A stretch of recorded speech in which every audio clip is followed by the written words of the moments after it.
Маған көптеген адамдар шығып жатыр. Бұл қандай кәсіп, не жасау керек?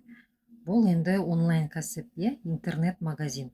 Біз осы жерде сатпаймыз, бізде дайын жүйе бар. Сол жүйемен жұмыс істесеңіз, әрине ол үшін білім керек. Біз білімді тегін беріп жатырмыз. Және қолдау көрсетеміз, бізде кураторлар бар.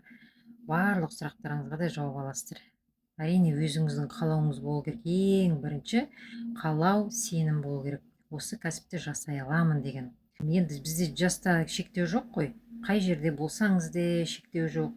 Қолыңыздағы телефон мен интернет болса болған деп ылғи айтамын.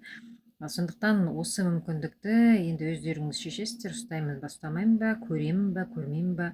Біздің мақсатымыз әрине қазақ елінің, бүкіл мұсылман елінің қаржылық сауаттылығын арттыру, рухани жағынан дамыту, барлық мықты тегін сабақтарымыз ұстазымыз дайындап қойған.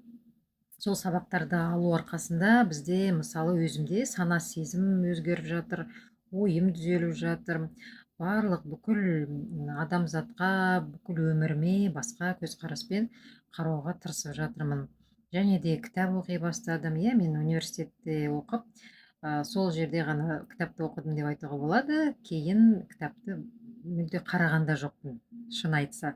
Сондықтан осы кітапты да оқи бастадық. Қалай оқу керек, не оқу керек, соның барлығын рет-ретімен дайындап қойған біздің ұстазымыз.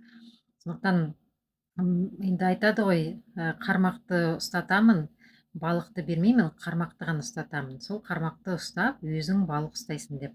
Енді өзіңіздің қадамыңызға байланысты қалай жасайсыздар, мықты, сенімді жасап кетсеңіздер, әрине нәтижесін де көресіздер, жемісін де көресіздер.